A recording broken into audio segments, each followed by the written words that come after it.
Um, yeah, the Jets do a good job in the running game, and they gave us a few challenging plays. So times it was okay. Some things we need to work on, make sure the players understand.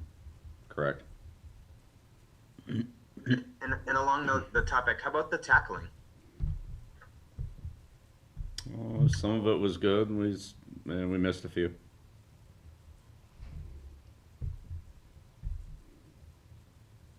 We'll go to Chris Ryan, followed by Matt Bell. Morning, Bill. How are you? Good. I want to ask you about J.C. Jackson. Obviously, the notable interceptions stood out, but as you watched the tape on J.C., what has stood out to you about his improvement, kind of throughout the course of his time with the Patriots and his impact?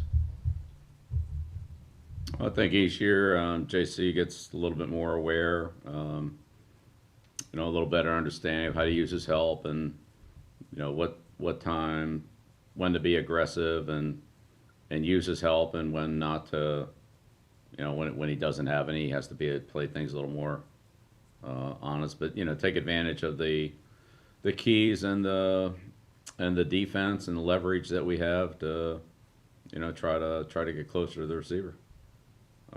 Are you a believer His run force has improved, and say his tackling's improved. And there's still things for him to work on, but he's consistently gotten better over each of the 4 years.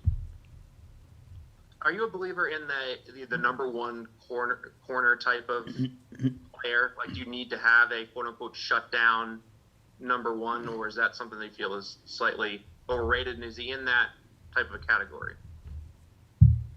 Yeah, well, it's always good to have good players at every position. So wherever you can get them, you try to get them. Next question, Matt Dolan, followed by Mike Reese. Morning, Bill. So last week there were more two tight end sets against the Dolphins, and then yesterday there were more 3 receiver sets, more 11 personnel. Was that just based on the personnel of the opponent, or was there sort of a combination of factors that went into that? Yeah, I'd say a combination of things. And we haven't seen much of the tight ends being targeted in the red zone or in the end zone. Is that also just based on the flow of the game, or is there something more big picture?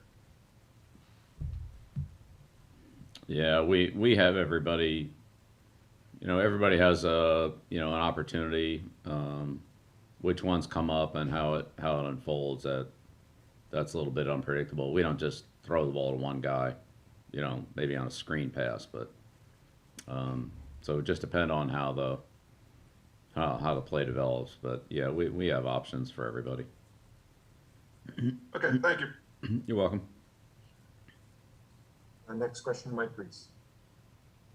On JC's first interception, the way that unfolded, Devin's role in the play, could you revisit that? And is that sort of textbook coaching? The way he sort of batted it up, is that sort of the tip drill per se, from your view? Yeah, I mean, I don't know. You'd probably have to ask them about that. I mean, it was. I think we're just trying to make a play at that point. JC did a good job of on the play action, riding the in cut down there, and was able to get his hands on the ball, and ultimately, it got tipped to him. But I don't know. You'd have to ask Devin about that. I'm not sure. And just one last one with Nick. You talked a little bit about him after the game and the field goal operation. I know just roster-wise, he had been elevated the last couple times from the practice squad. Is it sort of fair to say that he's coming up with Quinn on the IR? How do you see that going, I guess? As I said a couple of weeks ago, I think there'll be roster movement on most every team in the first few weeks of the season. And so, we'll see how it goes. Next question, Matt Platoon.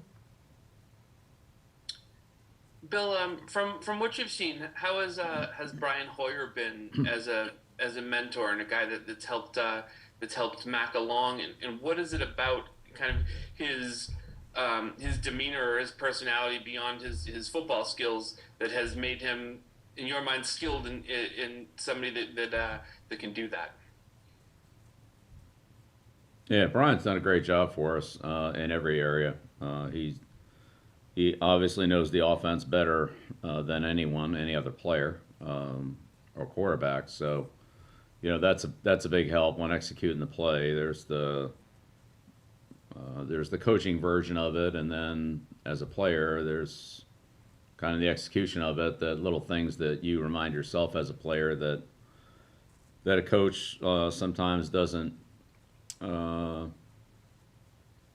it's just different when you're a player and when executing the play and a coach trying to explain the play. And I think Brian adds a lot of good insight to that, and how other teams defensively do things because they're all different. And Brian helps me, with things that he's seen. He's been with a lot of other teams, been with other coaches, been in other systems, and we talk about plays and situations. And he has a lot of good either ideas or recollections of the way somebody else did something, which might be something to learn from, or might be something that we can use and so forth. So yeah, he's been good, and knows the offense well. So Mac's been able to take a lot of reps, but Brian's been able to go in there and execute the offense when he's needed to, whether that be in the preseason games or in practice, without taking a ton of reps, so that we can give more of those to Mac.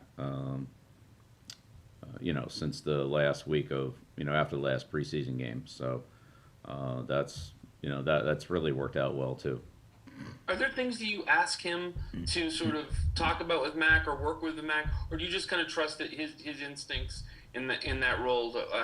How much of that is you directed, and how much of that is just trusting what he'll do? Yeah, I think it's a little bit of both.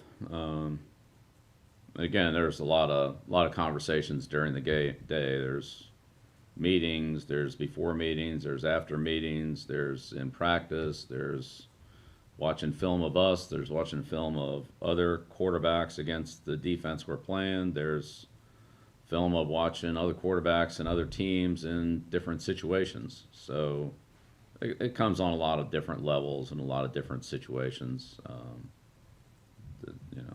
It's all there. I'd say Brian's done a good job of all of it, but there's no definitive. It's all encompassing because we talk about so many things over the course of the day.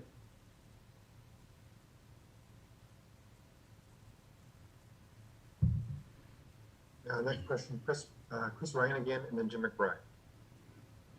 Bill, I want to ask you about Devin as well, where a lot of the conversation around Devin is about leadership, winning, even philanthropy. But do you feel that he gets the appropriate recognition for the quality of football player that he is, and kind of in your historical lens as well? Where is Devin in that context? Well, he certainly gets it around here. I mean, I don't know about anybody else. Everybody has their own opinions. I don't really know what those are, but certainly around here, he's highly respected and appreciated for all the things that he does unselfishly to help our team on the field as well as off the field. I mean, off the field's one thing, but he's a critical person on the field because of his quarterbacking of the secondary, the defense, and his playmaking ability, his tackling ability, and his ability to do the right things in coverage. And that's very, very important for his position, because one mistake back there is, it's not like the nose guard making a mistake. There's nobody behind him, so it's a much very important position, and any mistakes back there are really, can be a bit much bigger consequences than at other positions on the field. So yeah, I think there's plenty of respect and appreciation for everything he does here, and he's done it on a consistent level. Shows up every day, every week, every year, and that's that's a huge thing too. And it looks like the last two questions will be Jim McBride and Karen Green. Good morning, Coach. Hey, Jim. I wanted to ask you about Jawan Bentley and what you've seen from his growth over the years. It seems that his responsibilities continue to grow season after season, and I'm wondering if that's an accurate assessment. Yeah, I think that definitely is. He's done a great job of last year taking control of the defense with High not here, and some of the other players who we had in 19, Jamie and back in now in last year, and then moving into this year, and he's still continued to step that role up.